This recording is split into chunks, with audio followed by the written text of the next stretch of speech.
Friends, હું ભાવના મારી રસોઈની ચેનલમાં તમારું ફરી એકવાર સ્વાગત છે। આજે હું તમારી સાથે શ્રાવણ માસ સ્પેશિયલ ગેવરની રેસીપી શેર કરીશ। તો ચાલો આપણે રેસીપીની શરૂઆત કરી લઈએ।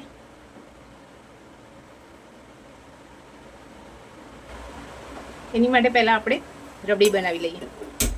500 ગ્રામ ફૂલ ફેટ દૂધ લીધેલું છે, એમાં આપણે એને ઉકળવા મૂકી દઈશું।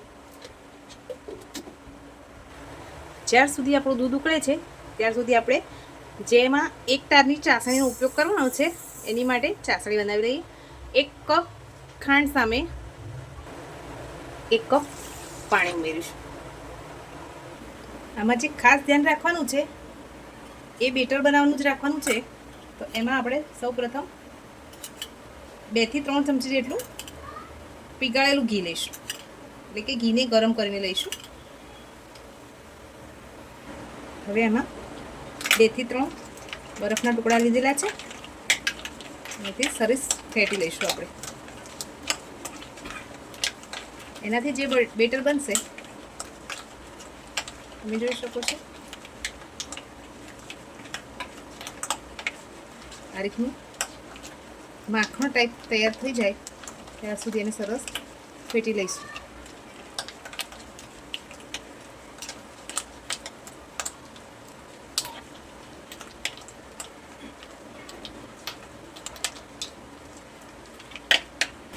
આ રીતનું એકદમ સ્મૂથ બેટર તૈયાર થાય એટલે પછી આ બરફ આપણે સાઈડમાં નીકાળી દઈશું।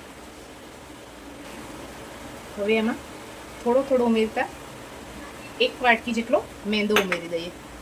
હવે સરસ મિક્સ કરી લઈએ।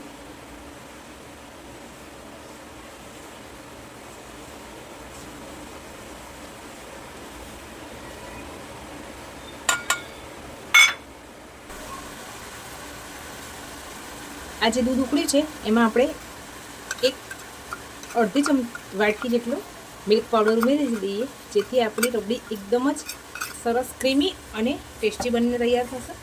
હવે સરસ રીતે એમાં મિક્સ કરી લઈએ। હવે આપણે આપણી ચાસણી ચેક કરી લઈએ। હજુ થોડીક વાર એને ઉકળવા દઈશું।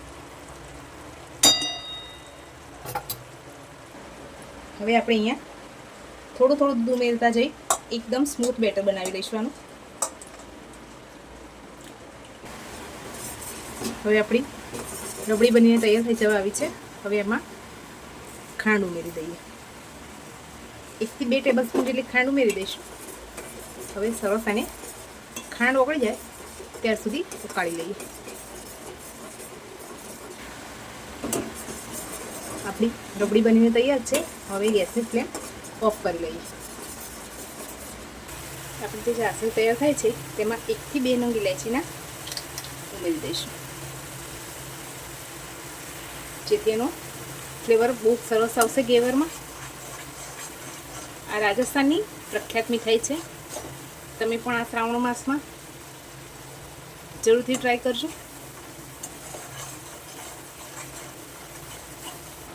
આપણી ચાસણી બનીને તૈયાર છે, તમે જોઈ શકો છો સરસ એકઠા થઈ જાય છે। હવે એને ઠંડી થઈ જવા દઈએ। આપણે એક કઢાઈ લીધી છે, એમાં તેલ ઉમેરી દઈશું। તમે તેલની જગ્યાએ ઘીનો પણ યુઝ કરી શકો છો।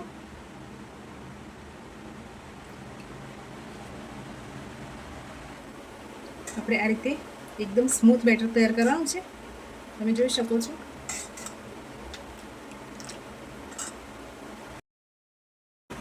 તેલ આપણું સરસ ગરમ થઈ ગયું છે। હવે આ રીતે એક વચ્ચે સ્ટેન્ડ મૂકી દઈએ।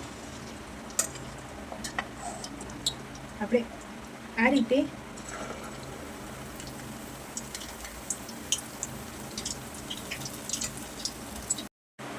તેલ ગરમ થઈ જાય પછી આ રીતે વચ્ચે સ્ટેન્ડ મૂકી આ રીતે આપણે ઉપરથી થોડું થોડું બેટર ઉમેરતા જઈશું।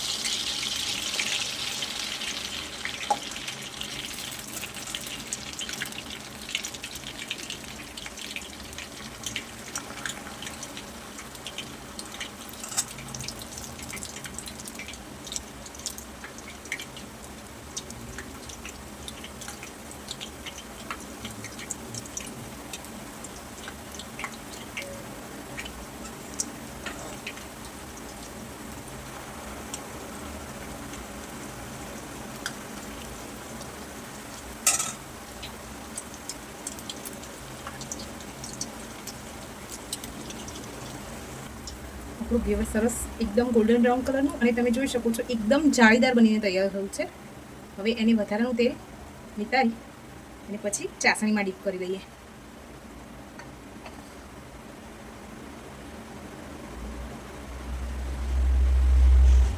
આપણે ઘેવરને ચાસણીમાંથી ડીપ કરી દીધું છે. હવે વધારાની જે ચાસણી હોય એ નીતરી જાય પછી એને ગાર્નિશ કરી લઈએ. હવે આપણે તૈયાર કરીને રાખેલી રબડીથી ગાર્નિશ કરીશું. એકદમ ઓથેન્ટિક રાજસ્થાની ટેસ્ટ સાથે આપણા ઘેવર બનીને તૈયાર છે.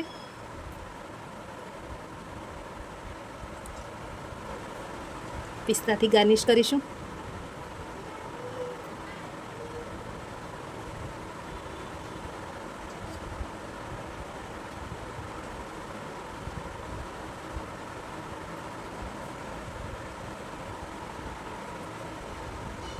ગુલાબની પૂંખડીથી ગાર્નિશ કરીશું એને.